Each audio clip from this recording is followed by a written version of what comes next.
Bon là on a dormi, on s'est bien caillé. On va faire -20, on va essayer de démarrer. Le quart de tour.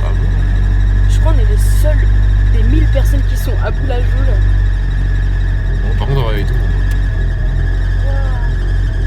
Par contre le courroie, bon on s'en resserrait mais c'était trop beau pour être vrai. Non mais c'est parce que j'ai enlevé le centre. Mais non mais Charles. Je l'ai pas enlevé complètement, c'était dur. C'est pas la meilleure des nuits. Mais... Bon là il est en vrai 6h10 du matin. On s'est réveillé à 5h. Et là on va passer le check-up. On a notre route pour la journée là. Oui, 5h, départ 6h. Et il a l'air balèze. Hein. Elle a notre bouteille d'eau.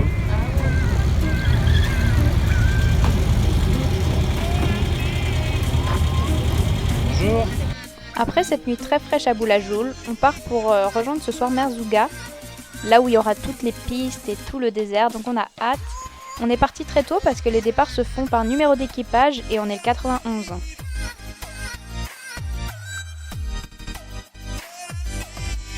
C'est à partir de là qu'on aura un max de poussière dans la voiture tout le temps, on va en respirer, mais on va vite s'habituer. On a de la chance ce matin d'être parti tôt au final parce qu'on va pouvoir voir le lever de soleil en traversant la montagne avec toutes les 4L et c'était vraiment sympa.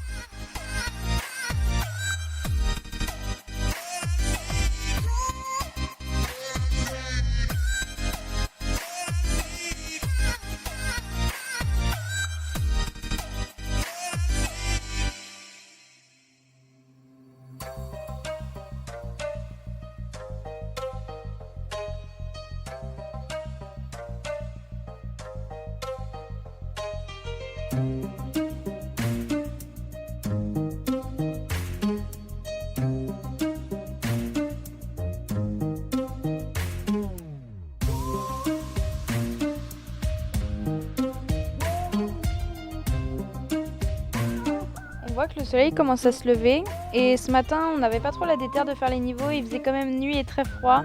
Donc là on en profite pour faire une petite pause et remettre de l'huile. Vérifier que tout va bien.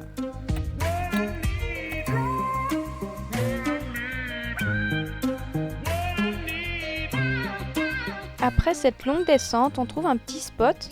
On y fait de jolies photos et un petit détour qui nous aura valu la 500e place au classement le lendemain matin. Parce qu'on savait pas en fait que ça commençait ce jour-là. Mais il faut se dire que ça valait vraiment le coup pour des photos comme ça quoi.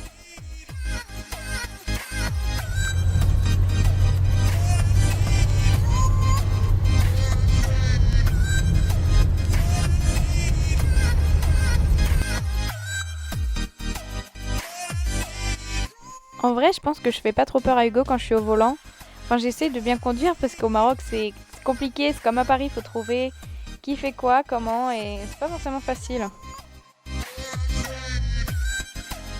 Non, mais là, dans les villages comme ça, t'as de tout. T'as des vélos, des ânes, des voitures, des 4L, des piétons.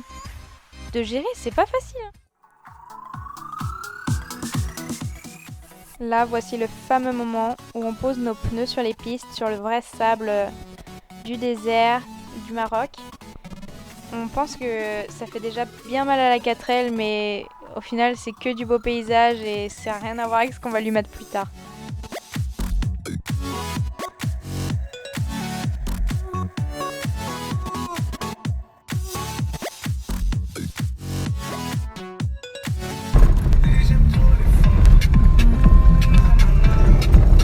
Bon, ça va? Ça va très bien. T'as pris les commandes? Ouais. Ça secoue un peu, non? Ouais, c'est ouf. Il y a un peu de poussière aussi, non? Ouais, c'est trop bien.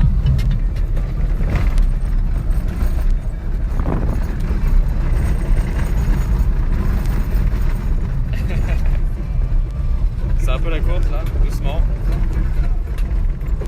Là, qui dit Alizé en copilote dit pas trop de cadrage de la GoPro parce que je savais pas trop faire au début. Mais bon, ça montre qu'on est sorti de notre premier bac à sable sans s'ensabler et ça, c'est vraiment une bonne nouvelle.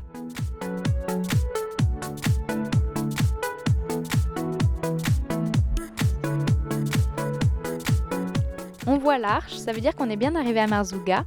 On va y rester 3 nuits Et en premier temps, cet après-midi, on va donner tous les dons de fournitures scolaires et sportives qu'on a dans le coffre aux enfants du désert. On va pouvoir jouer avec les enfants, ça va être vraiment sympa. Du coup, on est bien arrivé. Notre coffre, il est super sale. Je sais pas si ça se voit avec le soleil. Et surtout, il est pas étanche. Et du coup, on a du sable partout. Mais alors vraiment partout. Merci mon chat pour ce repas. Bonne app. La remise des dons, c'est le moment tant attendu du Caltrais Trophy. On a ramené 40 kilos de fournitures scolaires et sportives pour l'association Enfants du désert. De voir tous ces sourires sur les enfants qui viennent chercher toutes ces affaires, c'est super émouvant, vraiment.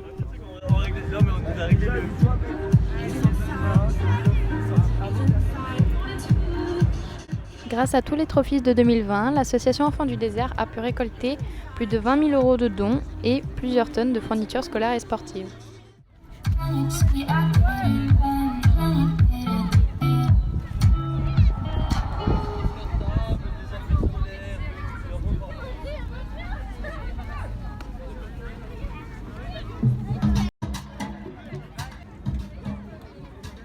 Vous voyez la belle femme en robe rouge? C'est Miss France 2019. Hugo louche un peu, mais il préfère me filmer moi.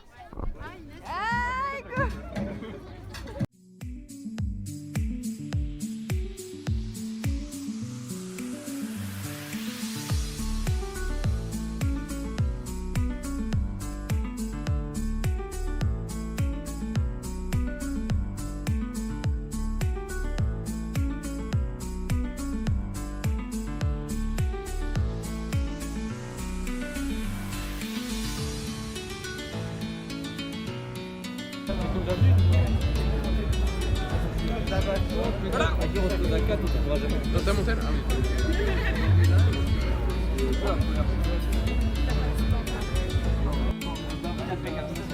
Ah oui.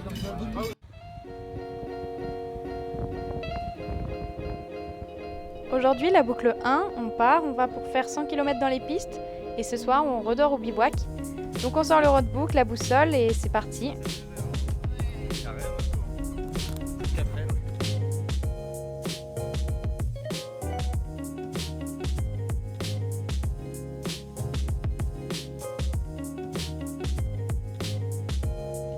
Hugo, il vient de nous arriver quoi là? Attends. Il manque un ventilo qui s'est barré. Il est là. Là, il s'est complètement barré. Il fonctionne encore, hein, il tourne, mais il est plus dessus quoi. Donc là, heureusement qu'on s'est arrêté, qu'on a regardé. Qu'est-ce qu'on va faire? Bah là, on va l'enlever. Mais t'es sûr qu'elle aura pas chaud du coup dans les pistes? Là, regardez, on a fait une petite pause pour manger à un village fantôme. C'est génial, genre c'est trop beau. Je pense qu'on va marcher un petit peu avec Hugo, après on va se mettre à l'eau manger. Et c'est trop sympa, genre vraiment. J'adore. Et là, bon, galère.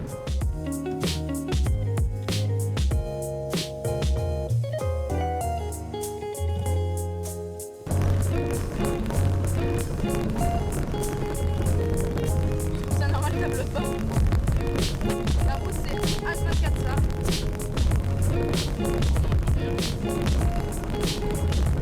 Moyenne de 25 km/h.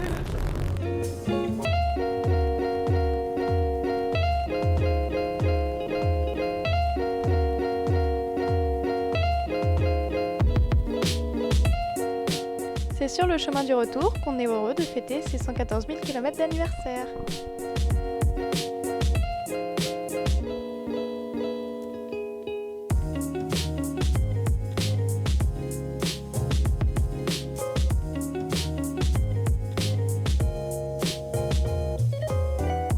Une belle journée, Ouais, c'est bien passé. ouais, nickel. On s'est enlisé qu'une fois. Et c'était moi qui conduisais. Et sinon, là, on a eu un long bac à sable. Ça s'est pas ensablé. Pas trop de galère, juste un ventilo qui est tombé, mais...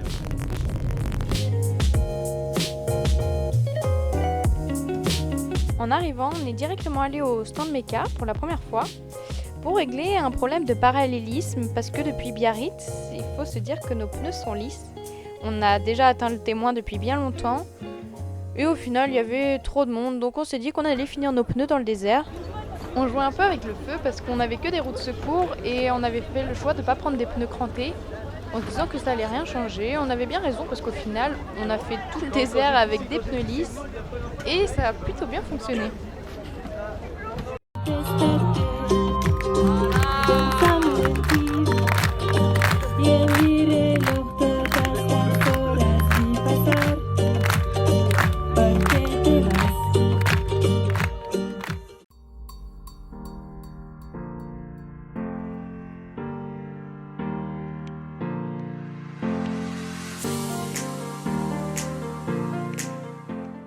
Depuis le début, on avait notre bande de copains avec nos 5 voitures, mais on est le seul petit numéro d'équipage, donc ces 2 boucles-là, on les a fait solo avec Hugo, et ça s'est super bien passé, on a bien profité.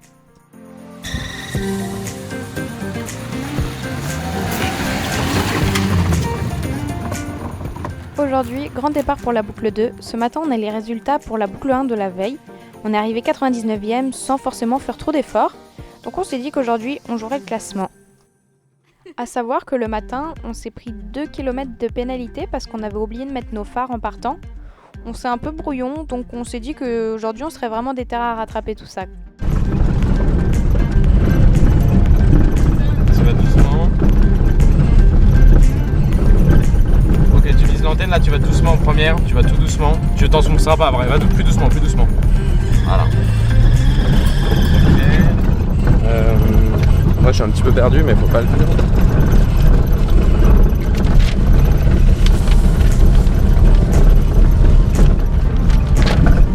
T'as combien de kilomètres? 56 ou pas? Ouais, tu commences. Ok. Première et garde un peu de gaz, pas à fond, mais juste un petit peu de gaz. Accélère, accélère là à fond, à fond. Tu peux passer la deuxième, ouais. Cette vitesse, c'est s'il faut les passer vite, sinon tu peux pas les passer. Ouais, ouais. Voilà, tu peux passer tranquille là. C'est vraiment cassé. Non. On est tout seul, Hugo. Ouais. Ok.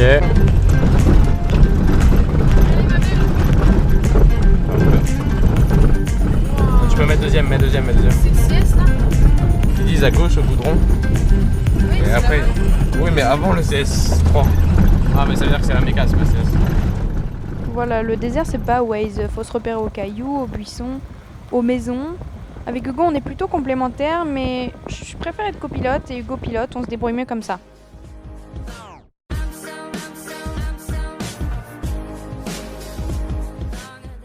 C'est après toutes ces premières pistes et ces premiers bacs à sable qu'on a déterminé qu'Hugo devait rester en tant que pilote, en tant que conducteur, et moi en tant que copilote, parce que je me débrouille vraiment pas mal pour le roadbook et la boussole.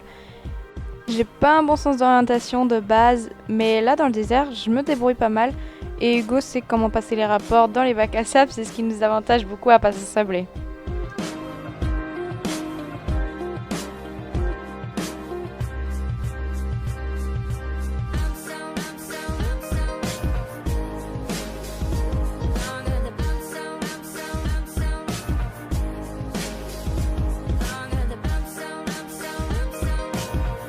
Ceux qui veulent faire le trophy plus tard, sachez que c'est vraiment des paysages magnifiques, c'est extraordinaire ce qu'on voit.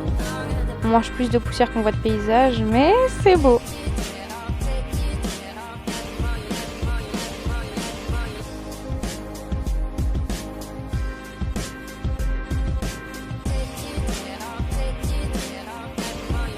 Cette boucle a duré près de 90 km.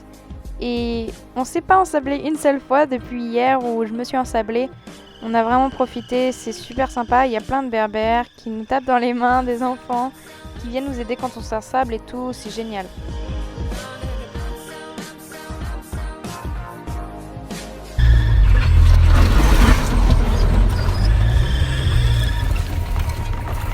Oh là là, la galère.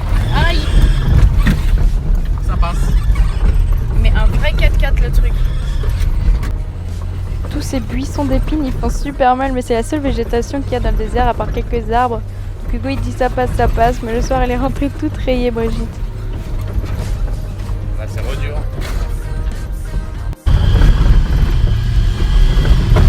Ralentis. Oh là là, mon chat.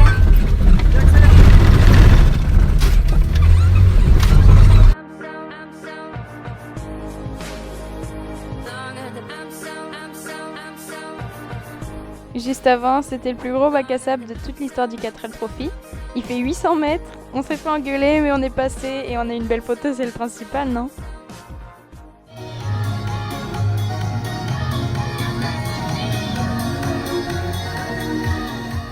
Alors il commence à y avoir du monde, ça...